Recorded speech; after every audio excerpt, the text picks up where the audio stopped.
So, welcome to the Forge. So, ngayon, video ay gumawa ko ng bagong account para ipakita ko sa inyo kung ano ba ang kailangan gawin as a beginner sa larong ito. So, this is Uwa Guapo, ang iyong commander. Tara na, simulan na natin ang adventure sa The Forge. So, ngayon, gumawa ko ng bagong account para ipakita ko sa inyo kung ano ba ang pwedeng gawin, ano ba ang kailangan gawin as a beginner sa The Forge. So, una, siyempre gagawin natin yung kay Sensei Moro. Gawin natin yung mga tutorial. Tapusin natin. And then, magre-reroll tayo ngayon dito. So, ang gusto natin dito ngayon ay Matic, Angel, and Demon. Yung pinaka-rare sa lahat ng mga races. Pero hindi man natin makuha yon, Dwarf. Sobrang goods ng Dwarf. Kung nakuha nyo na yung Dwarf nyo bago kayo. Kung magre-roll man kayo ngayon, goods na yun. Stay na kayo doon. Hintayin nyo na lang yung ibang slot na pwedeng mabuksan naman to ng level 30 and 100 for the next reroll nyo. So, magre-roll na tayo. Sana makuha natin yung Dwarf. Or... Okay, balik sa human. Oh my goodness. Bigyan mo ako ng maganda. Okay, Dwarf! Dwarf! Gusto natin yan. Bakit yung Dwarf? So, yung heavy short, mayroon tayong minus 20% weight, minus 5% movement speed. Pero ang pinakamaganda dito is Gifted Miner. Plus 15% mining damage. Plus 5 better forge. So, pag magpo-forge ka, tol, may 5% kang mas maganda yung forge mo. Tapos, critical mining, 20%. Chance to deal 50% damage to rock. So, maganda na to. Keep na natin yan. Keep na natin yung Dwarf. So, ang next natin gagawin, equipment. So, equip natin yung pickaxe. Sabi dito, okay, now start mining some pebbles. Okay, tara. Magmina na tayo ng pebbles. Kung paano tumakbo, shift lang. So, mina tayo. Q naman pag dash. So, start na natin magmina dito sa may pebbles.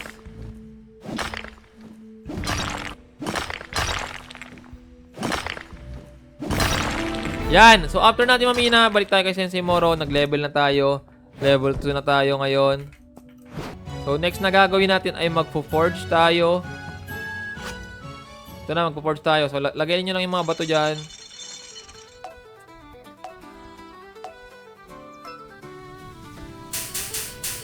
Bombahin nyo, bombahin. Para uminit yung kalan. Matunaw yung mga bato. Tapon na natin sa ating smelter. Paluin nyo lang. And then, dapat dito guys, accurate kayo. Dapat lagi perfect. So, paano maging perfect? Pag malapit na yung bilog dun sa may bilog, dun nyo na pindutin, kagaya nyan. So, nakapag-craft na tayo ng dagger na gagamitin natin para pumatay ng mga monster. Masterwork. So, ngayon, okay, now equip one of the weapon that you forged. You will sell the other one. Okay, na-equip ko na. Maganda to eh. 2.2 damage. Tapos, pupunta tayo dito sa buy weapon kay Marbles. Kay Marbles, ibebenta natin ngayon yung ating na-craft na weapon para sa pera. Sell natin yan. Deal. Then, punta tayo dito. Bibili tayo ng bago nating pickaxe kasi, ano yun mahina tong pickaxe na to. Meron na tayong bronze pickaxe. Nice one. Then, balik tayo sa pagmimina. So, new pickaxe. Get or 1 out of 0 out of 10 and then kill zombie.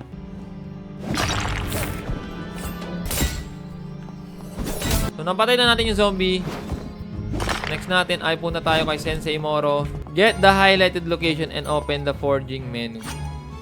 So, ngayon, ang ipo-forge natin ay ang armor. Tapos, sa left side, makikita nyo yung mga chances. So, light leggings, 67%. Light helmet, 32%. Light chest plate, 1%. So, mas mataas na chance na makuha natin yung light leggings kapag kinraft natin to ngayon. So, tignan natin kung makuha natin yung light leggings.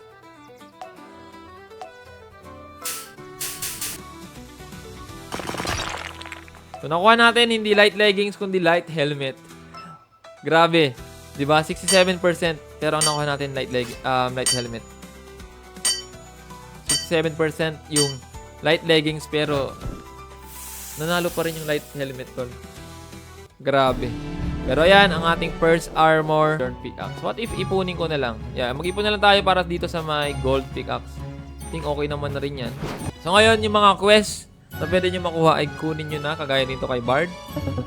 So please find me a guitar. So saan ba makita yung guitar? Halika kayo dito. Samahan nyo ako. So para makita yung guitar, kailangan nyo lang pumunta dito sa my cave.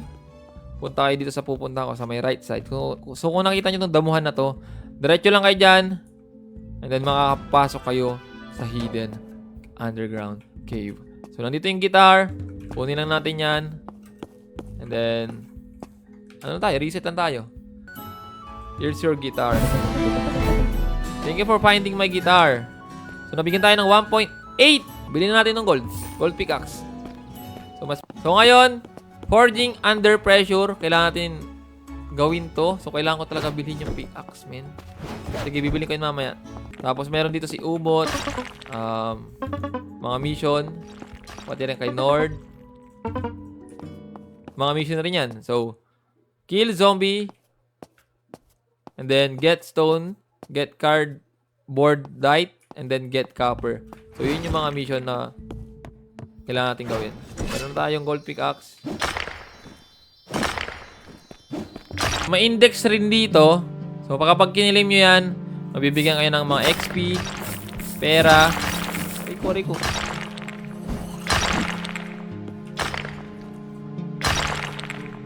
Enemies. Forge. Ayan. So, mabibigyan tayo ng mga ano dyan. Ay, nag-level tayo. Tapos meron tayo 900 na pera na nakuha doon.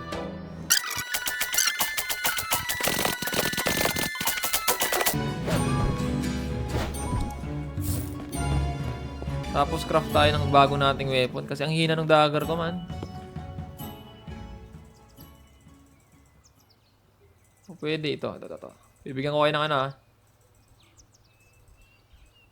Ayan. So, pinakamaganda gauntlet, eh.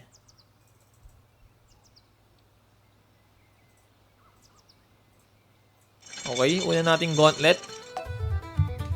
Sana gauntlet ang bigay kasi sobrang lakas ng gauntlet, guys. Nga. Nice one. So, my first gauntlet sa account na to.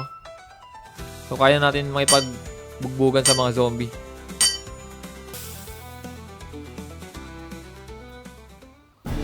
Epic ba to? Oh, rare lang. Pero 13 damage. Not bad. So, ngayon magkakraft tayo ng armor natin. So, chest to. Thank you.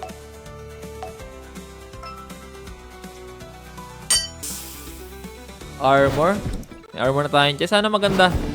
Sana rare. Common lang siya. 5 def. Not bad. Craft pa tayo ng ating leggings. Wala tayong leggings eh.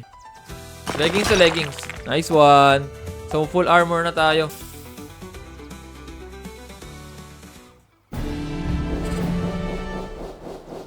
Natin to. Benta natin yung iba. Maraming pera. Next. Yan. So, level 8 na tayo. Kailangan natin mag-level 10. Usan natin yon. Level 9 na tayo. Sabi natin si, enhance. Go to enhance. So, may mag-enhance tayo ng ating equipment. So, dito mag-enhance tayo. All stat, makita nyo dyan. Craft chance, 100%. So, unang palo, 100%. Ayun na, pumalo na ako, tol. And then, mabubuksan natin. Pag pangatlong enhance, mabubuksan natin yung rune slot. So, rune slot, lipat tayo dito kay rune maker. Maglalagay tayo ng runes. Then, meron tayo dito. Wow! Ang ganda naman ito.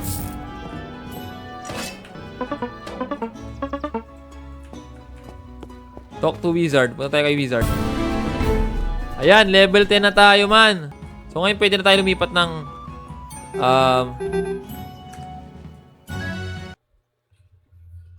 city number 2. The Forgotten City. So, andito na tayo sa The Forgotten Kingdom. Ang city number 2 sa The Forge.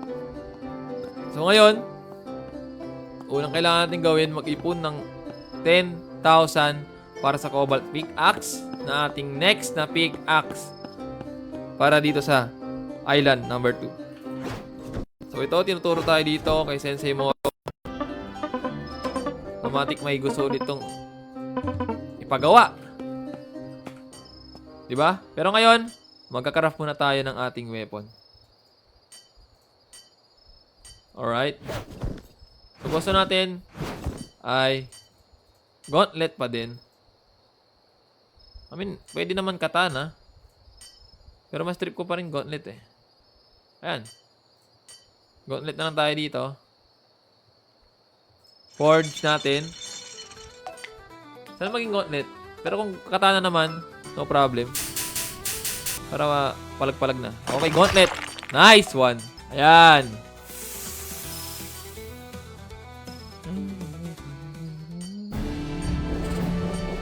Epic. Nice one. Epic.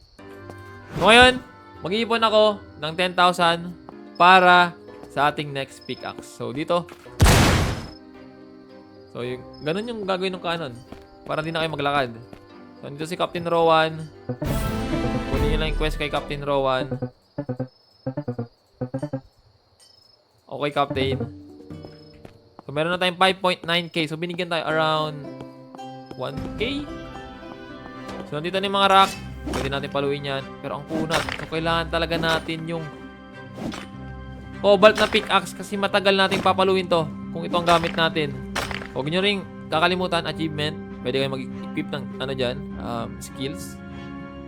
So, ito, Master Miner. Equip natin ngayon. Para sa mining boost. Pero ang mission natin ngayon, pumatay ng skeleton. Kaya na natin to eh.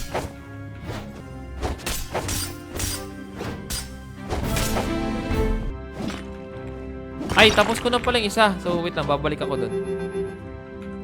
Babalik lang ako dito. Papasa ko lang yung quest. Hindi ko pala napasa. Umot. Okay, 6k. May 6k na tayo. Balik tayo ulit doon. So, dito. Canyon na tayo dyan. Canon. Dito na tayo agad.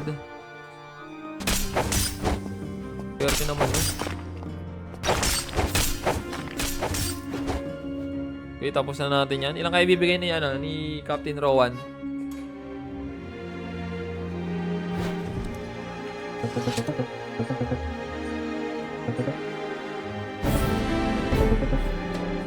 $7.3k. 7.3k. Farm ulit tayo. Kailangan ko ngayon mabibenta. So, babalik ako sa inyo guys pag nakuha na natin ang 10k. So, ito, 874. Ilan na lang kulang ko? Craft pa tayo. Bebenta ko muna to. Magka-craft tayo ulit. Malapit na tayo mag 10k. So, tinapos ko na yung kay Captain Rohan. Ngayon, magbibenta-benta na lang tayo ng mga craft. 849. So, kailangan natin ng 1,500. Wait. So, ang pinamahal na dito is chest plate. Magkano to? Magkano to? 591. Not bad, not bad. So, mayroon na tayong 9,000. So, mayroon na tayong 9,100 dyan. And then, so, gagawin natin, bibili tayo dito ng pickaxe. Kasi hindi natin mabebenta tong ating gold pickaxe pag wala tayong hawak na isa pang pickaxe. So, gagawin natin, ibibenta na lang natin tong gold pickaxe natin kasi nagkakahalaga siya ng 1,125. And then finally, mayroon na tayong 10,000 na pera at pwede na natin bilhin ang cobalt pickaxe. Let's go! So dito, pag nabili na natin tong cobalt pickaxe,